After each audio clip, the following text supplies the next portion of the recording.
আমি ডক্টর চক্রবর্তী বলছি। Mail infertility আমরা প্রায় দেখতে পাই এবং পেশেন্টরাও আসে বিভিন্ন রকম ক্রাইসিস নিয়ে। সেক্ষেত্রে দেখা যায় তাদের সিমেন অ্যানালিসিস রিপোর্ট করলে আমরা অনেকগুলো ধরনের সমস্যা পাই। কোনো ক্ষেত্রে স্পার্ম কাউন্ট কম, কোনো ক্ষেত্রে স্পার্মের মর্টালিটি কম, কোনো ক্ষেত্রে স্পার্ম মরফোলজিক্যালি উইক। তো এইসব ক্ষেত্রে বিভিন্ন ধরনের নাম আছে, এগুলো অলিগোস্পার্মিয়া, অ্যাসথেনোজোস্পার্মিয়া, টেরাটোজোস্পার্মিয়া, নেক্রোজোস্পার্মিয়া, অনেকগুলো সমস্যা হতে পারে মেনলি। এবং সেই ক্ষেত্রে চিকিৎসা ব্যবস্থার ক্ষেত্রে এটা জেনারেলি বাত কফজ দোষ থেকে এগুলো আসে। এবং যদি তাদের লাইফস্টাইল খুব অ্যালকোহল স্মোকিং খুব বেশি হয়, প্রচুর ওবেসিটি হয়, তাদের ক্ষেত্রে এই ধরনের ক্রাইসিসগুলো ডেভেলপ করে। তবে আমরা যে চিকিৎসা ব্যবস্থাটা করি তার মধ্যে লাইফস্টাইলটাকে ভীষণভাবে সিকিউর করতে হয়। তার সঙ্গে কিছু আয়ুর্বেদিক ফর্মুলেশন মেডিসিন আছে যেগুলো খুবই ইম্পর্টেন্ট রোল প্লে করে এক্ষেত্রে, এবং পঞ্চকর্মা চিকিৎসা। এখানে উত্তর বস্তি খুব ইম্পর্টেন্টলি ইমপ্লিমেন্ট করা হয়। তার সাথে আপনার বস্তি, শুক্রজনক বস্তি বা বিভিন্ন ধরনের কষায় বস্তি এগুলো এখানে ইমপ্লিমেন্ট করা হয়। এবং কিছু শিরোধারার যে এফেক্টটা আছে, যে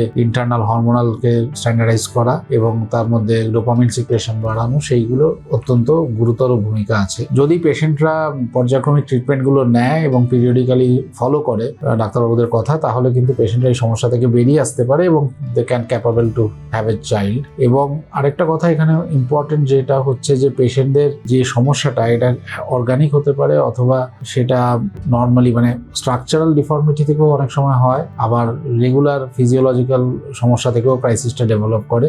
তা যেসব ক্ষেত্রে স্ট্রাকচারাল ভূমিকা প্লেইং করে সেখানে আমাদের কিছুটা ইনভেস্টিগেশন নিতে হয়, যে ইউএসজি করতে হয়, স্ক্রোটাম টেস্টিস, সেখানে কোনো পার্মানেন্ট ব্লকেজ হচ্ছে কিনা বা টেম্পোরারি কোনো ব্লকেজ আসছে কিনা বা টেস্টিকুলার অ্যাক্টিভিটিগুলো ইমপ্রুভ করছে কিনা। তখন সেই অনুযায়ী সেগুলো যদি দেখা যায় তখন একটা পার্মানেন্ট সমস্যার দিকে যায়, সেগুলোকে কিন্তু অন্যভাবে একটু রিকভার করতে হয়। সেগুলো পেশেন্টদের সঙ্গে ডিসকাশন করে আমরা বলে দিই।